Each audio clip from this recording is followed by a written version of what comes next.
In nomine Patris et Filii et Spiritus Sancti. Amen. Veni Sancti Spiritus, repletuorum corde fiderum, et tu amoris in eis in accende. Emite Spiritum tuum creabuntur. Et renovavis conscium terrae. Oremus, Deus qui corde fidelium, Sancti Spiritus, illustratione docuvisti. Da nobis in eodem Spiritu recta sapere, Deus impercalculatione gaudere, per Christum Dominum nostrum, Amen. con Maria Immaculatum, Ora pro nobis. Sancte Simeon, Ora pro nobis. Santa Theresia, Ora pro in nobis. nomine Patris et Filii et Spiritus Sancti. Amen.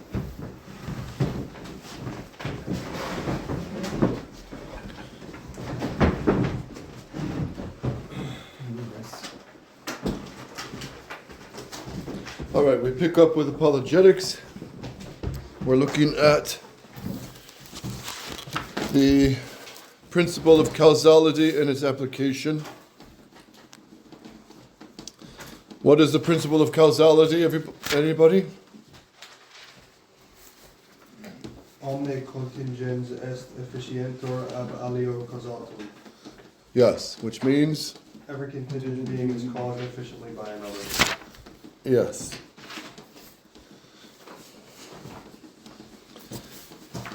And we saw the definitions of the Vatican I, and I'm pretty sure that's from the anti-modernist oath. I do profess that God can be known through created things. We're looking at the defined teachings of the church, what they indicate to us. We left off on D. Yet insist on the moral necessity of revelation, even of truths not inaccessible to human reason, so that these may be known by all without difficulty, with certitude, and to the exclusion of error. So we left off there. Why did God give revelation? Because he knew most people won't make the time, don't have the time, because they have to survive. And it can easily be known by all. So the basic catechism can be known by all without difficulty, just a little more study and memorization, can be known with certitude and to the exclusion of error. This is why the catechism is so important. The teaching of the catechism. It needs to be often repeated by the priests in the pulpit. The duty of parents to teach the Catholic faith and the catechism to their children. It's a duty. It's a first duty, most important duty. Not their teeth appointments, and not their doctor appointments, not their eye appointments. These all have their place. But the most serious appointment is catechism. And there are people in purgatory, priests, parents, teachers, who are in purgatory for failure to teach the catechism. St. Pius X has a whole encyclical on teaching catechism, and he insists on the parish priest. Parish priest is the proper word, by the way, rather than using the word pastors, because pastors is, Protestants use that word, but they don't use the word parish priest. So it's better to use the word parish priest when you're speaking of pastors. Of course, pastors applies as well, because a pastor is a shepherd.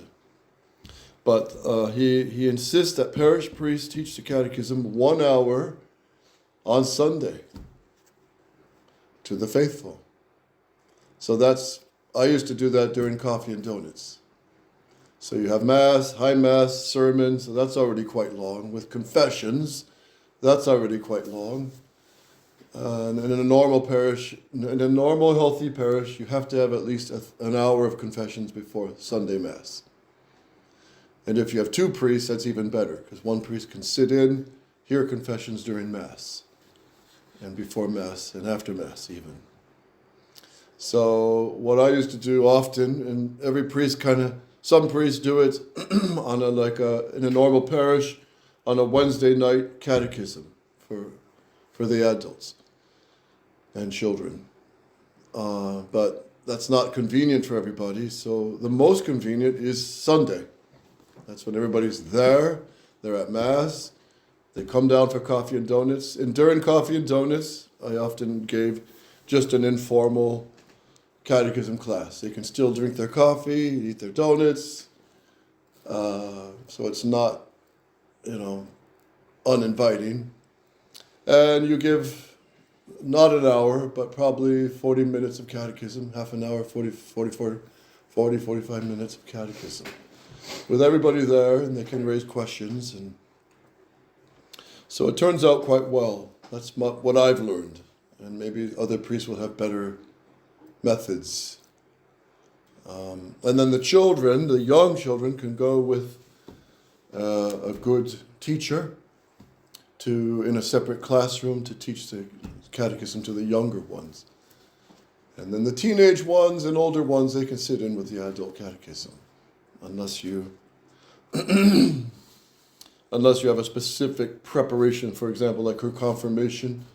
So let's say the teenagers are preparing for confirmation, you have a special class for that. It's better if the priest teaches these things. But anyway, the importance of the catechism. So the catechism is the nutshell of divine revelation. What are the two pillars of revelation, Michael? Tradition and Holy Scripture. That's right. And it's all contained in the catechism. Baltimore Catechism number 1 for little children. Baltimore Catechism number 2 for older children. 3 is the best. I think 3 is the best all around because it's more complex, but it's question and answers. It's very simply put. And Pius X wanted that. The simple question and answer, clear-cut catechism. No verbiage, no nonsense, just get the truth. Father, question. What do you think about the St. Pius X Catechism? Do you think that's on the same level as Baltimore 3, or? I think it's I would say even the Baltimore Catechism 3 is even a little better. That's pretty bold of me to say that. But I've seen the Pius X Catechism. Maybe the one I've seen is maybe abridged, going from Italian to English, maybe so. And that's all I've seen. I have not seen any Italian ones. So maybe I'm not being fair, but the one I've seen in English, the Baltimore Catechism number 3 of Father Connolly, is better. Because it beefs it up with sacred scripture. It goes into more detail. You have the explanations. It's very good. It really is. It really is. A lot of our schools use Our Catholic Faith, which has color, it has pictures, and it has, question and answers. It's quite good, but there's some errors in it. Favoring evolution, theistic evolution. So they argue that it could be millions of years, the days of creation, so that has to be corrected. Also, a few errors on democracy and church and state questions.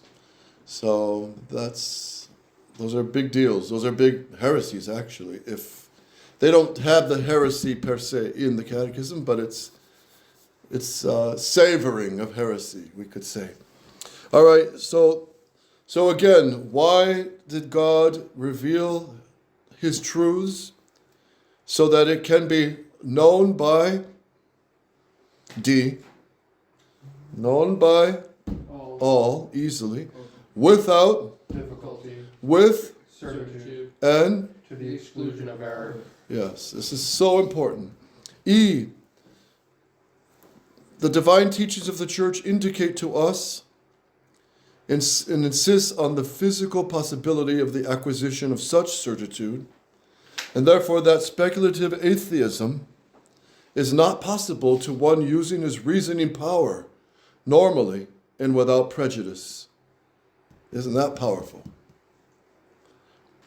So you can know revelation.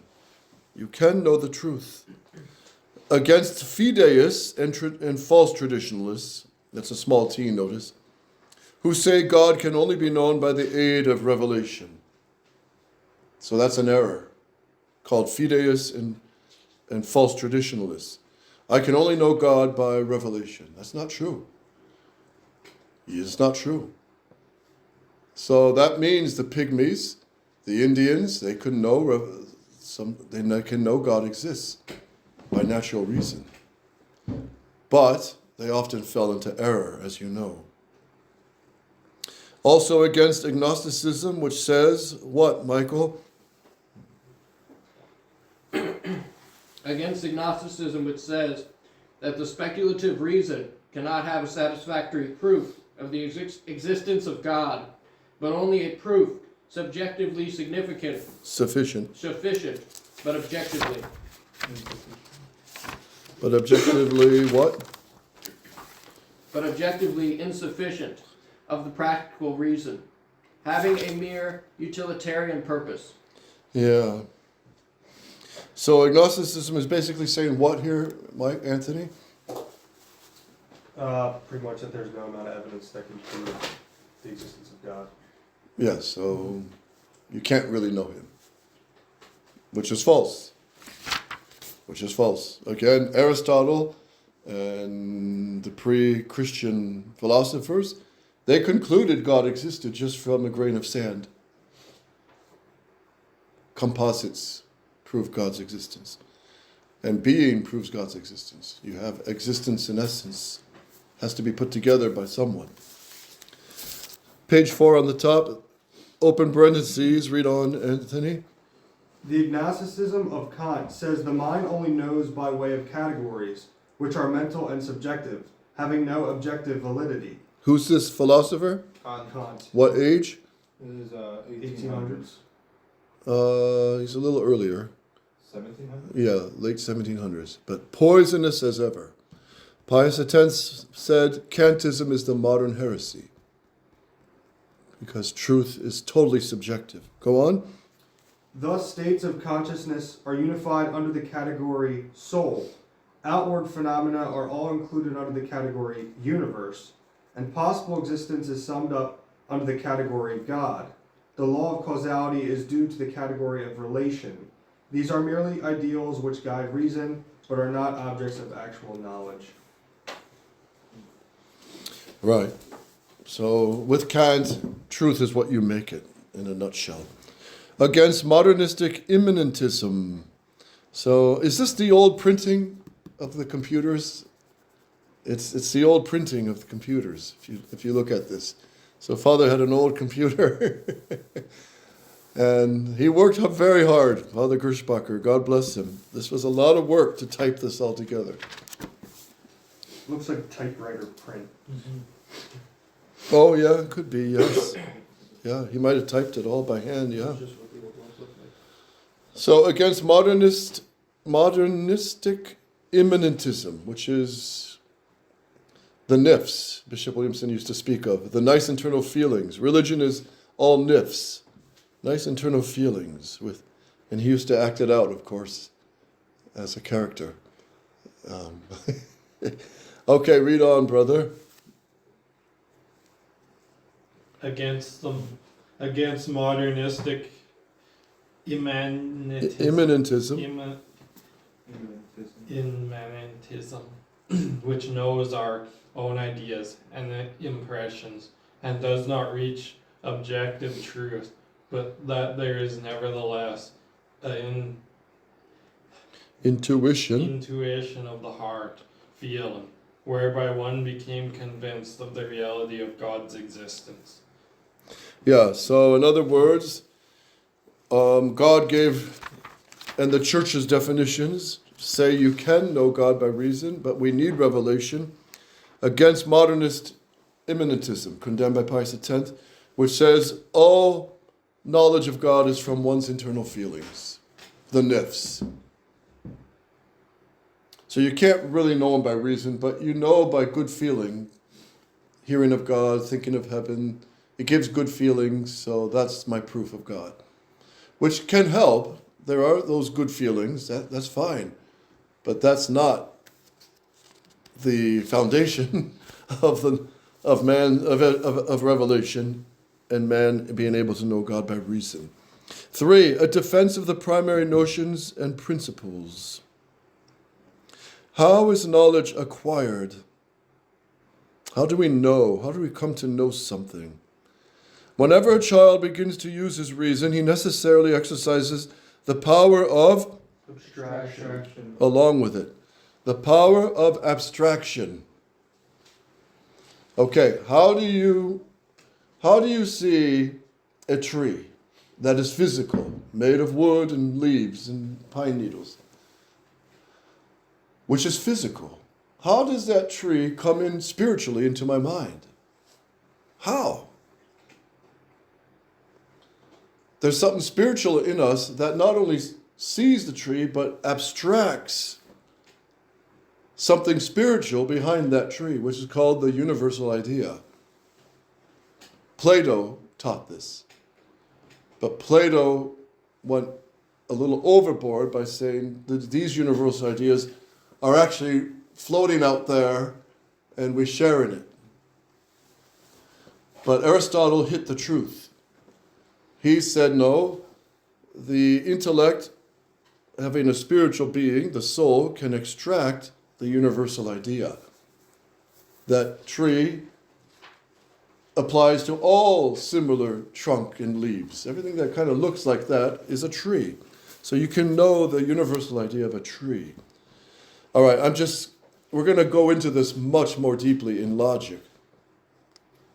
But just to say, abstraction is the act of pulling out the idea from a physical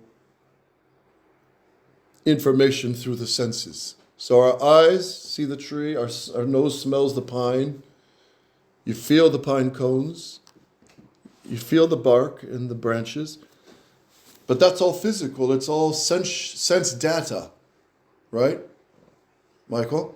It's all sense data.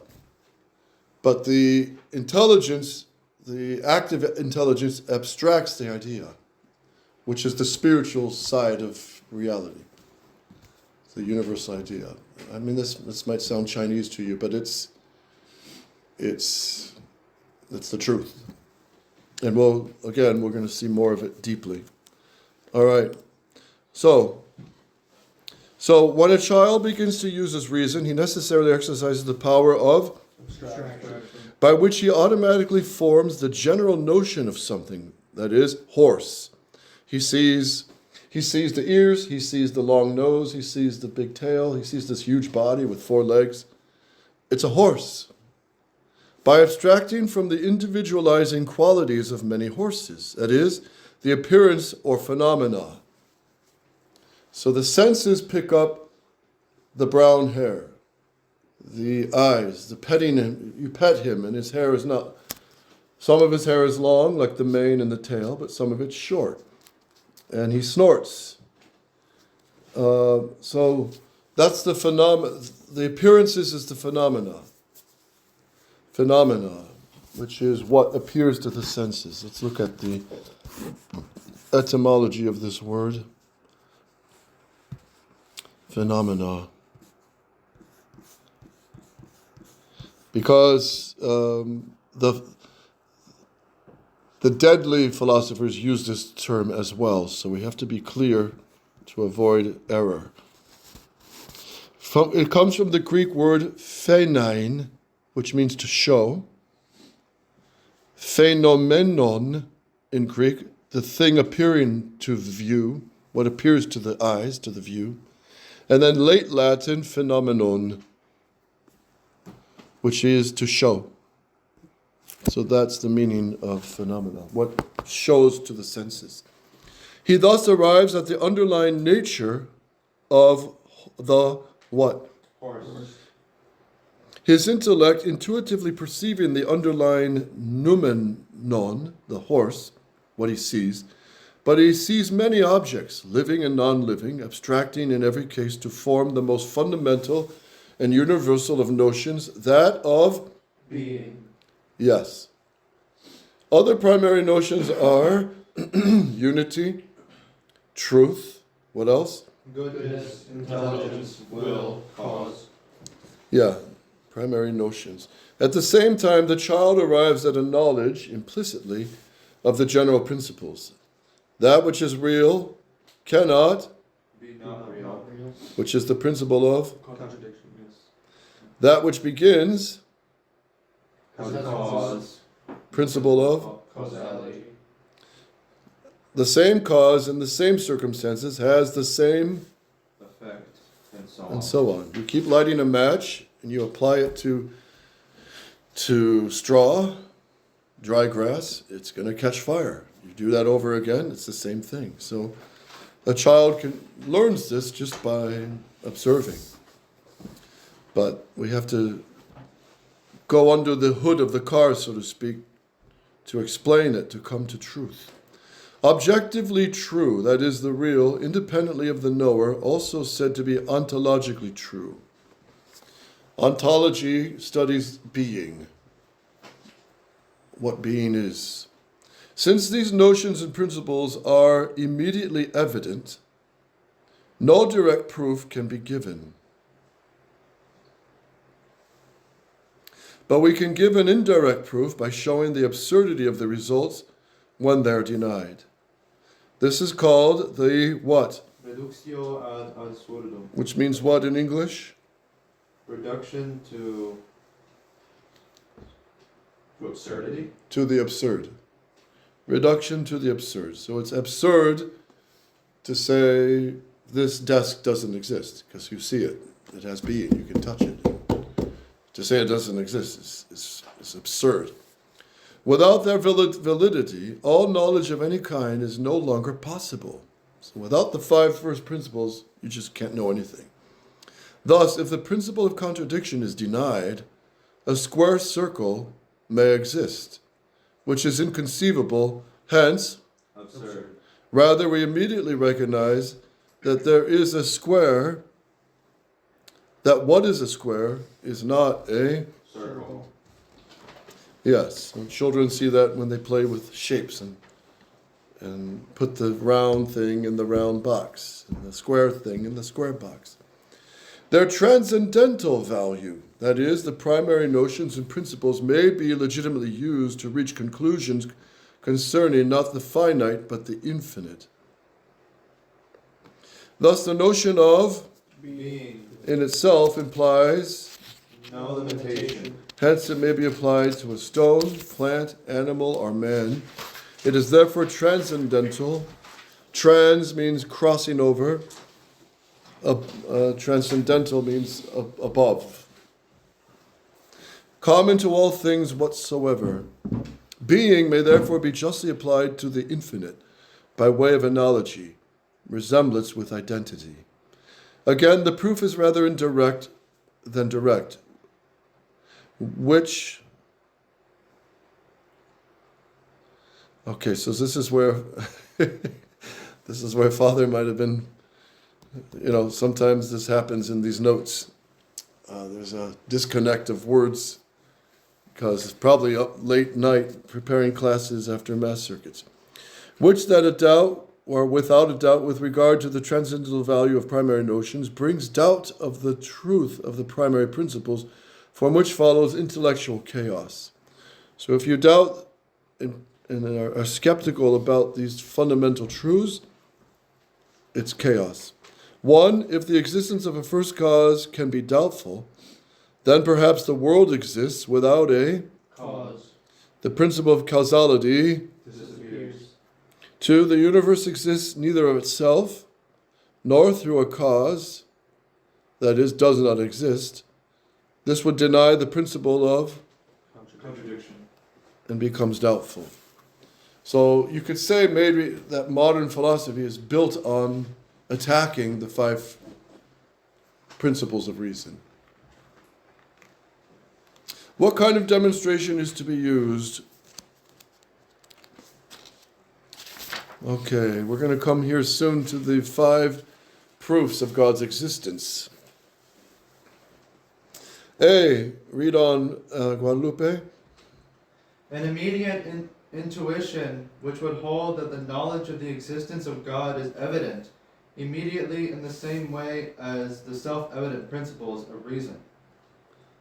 This is the tenet of the philosophical system called ontologism, and was condemned by the Church as tending to pantheism and overestimating the power of reason and endangering the role of faith.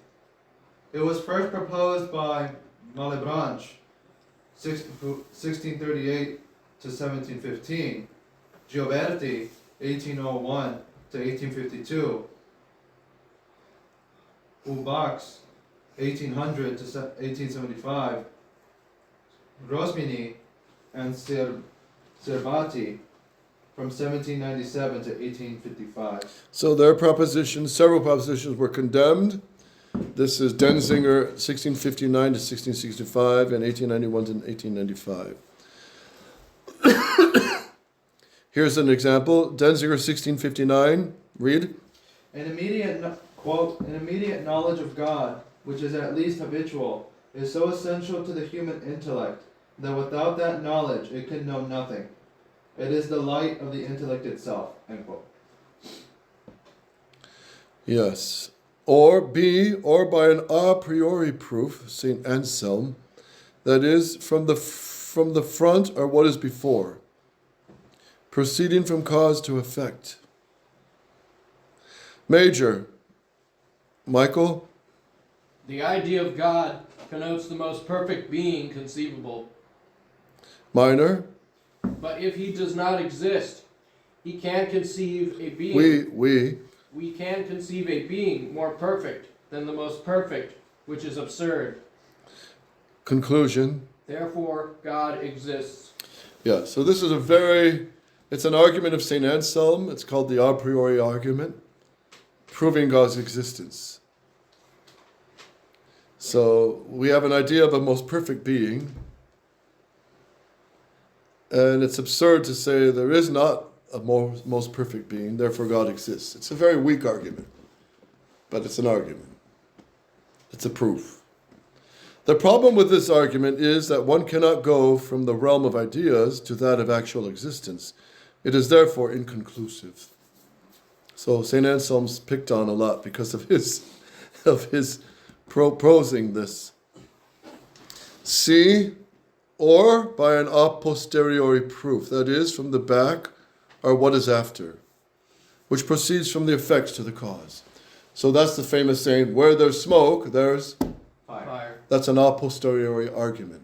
You see the effects, you go to the cause. St. Anselm's trying to argue from the cause, and it's a bit shaky.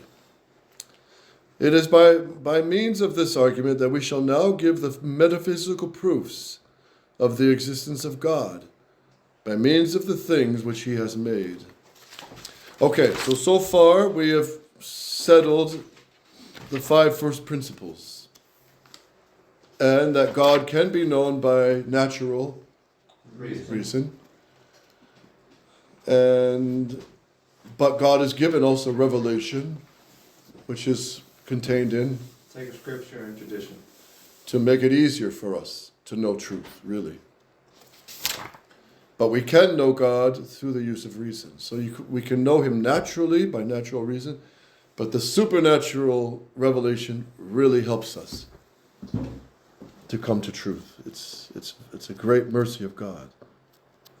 All right, we come now to the famous 5 ways, Quinque Viae of St. Thomas Aquinas, in the Prima Secundae, Article 3, the proofs of God's existence. Anthony, pick it up. The 5 ways, Quinque Viae of St. Thomas, all depend on the principle of causality and are really 5 aspects of the same proof. Every contingent effect must have a cause. These are: every created being, 1, is subject to change, motion. 2, owes its existence to a cause. 3, is contingent. 4, lacks simplicity and perfection. And 5, and manifests in life and action signs of order and arrangement, that is subject to laws. Okay, so these are the 5 aspects of causality. So he takes all these things that we can see, measure, and experience, and goes from these proofs that God exists. Read on. These proofs are objective in character, since each begins with a sensible, verifiable fact or facts, applying to these the self-evident principles of reason, the truth of which is obvious as soon as we examine them. The conclusion which follows is such that to deny it is to deny these principles and to affirm the absurd. For to deny the principle of causality is to deny the principle of contradiction. Remembering that every effect we see is not sufficient to explain its own existence, to deny causality is to say that it would exist neither of itself nor by reason of another, which would be to say that it has no reason for existing and is consequently non-distinguishable from nothingness. Then existing is the same as not existing, and being is not being. Yes. All right, so we come to the first proof of God's existence. From things which... Change. No. First proof from things which Move. Don't you have that correction? No. No. You don't? No, it says first proof from things which change. Don't you have this? there's a box around it, but there's nothing.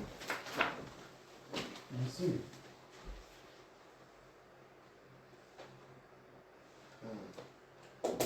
All right. Well, it's the word that St. Thomas uses is motion, motus. So put move. Put a slash behind change and put move. This is page 6, right? So from things that change or move is the word St. Thomas uses. Major, Anthony. Moving things exist. How do you know that? It's obvious. Give an example, brother.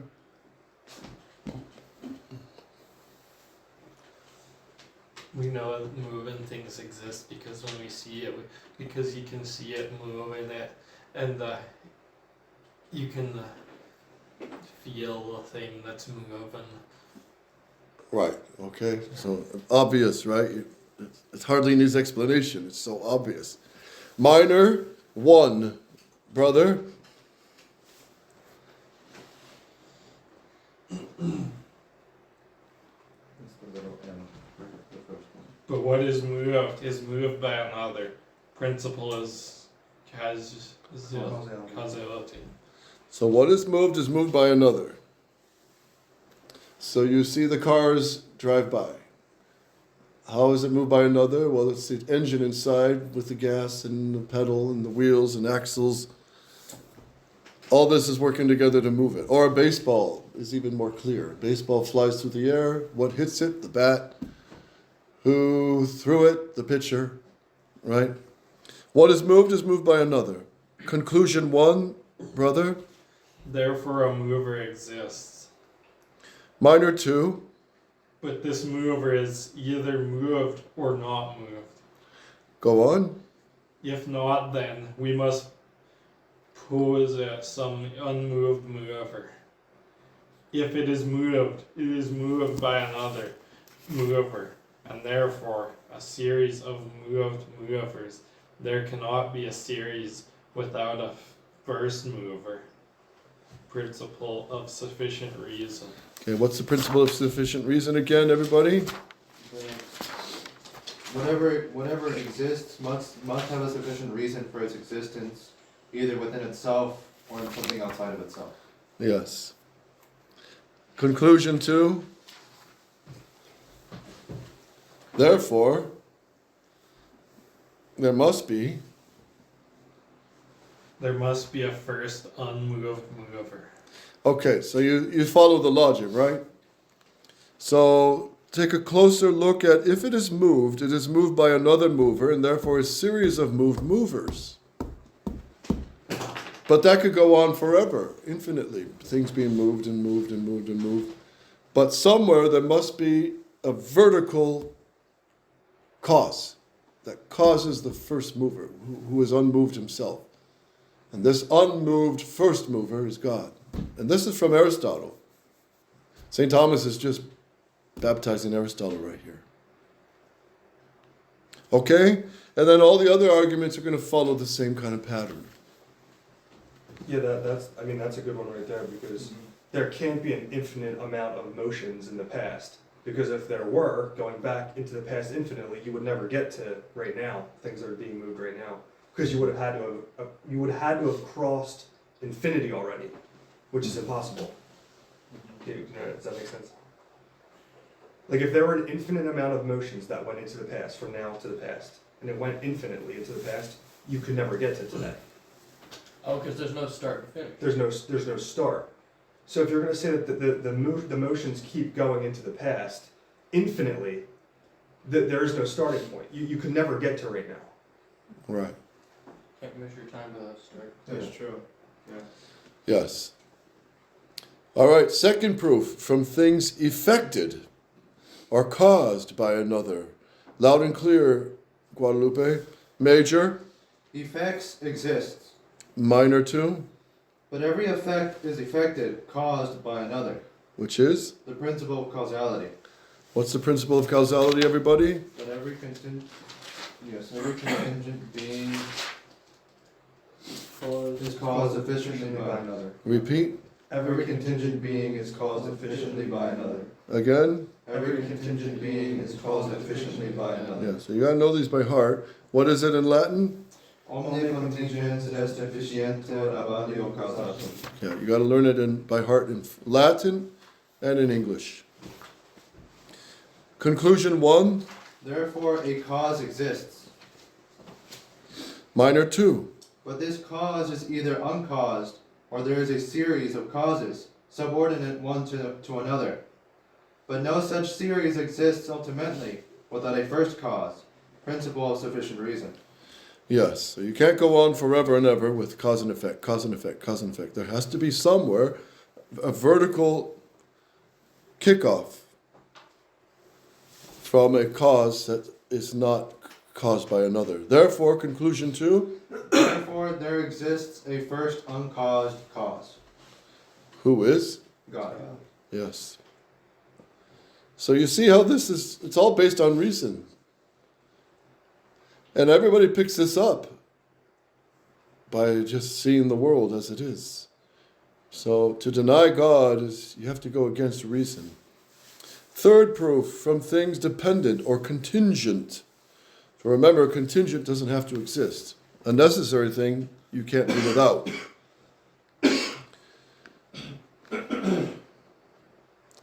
All right, major, Michael.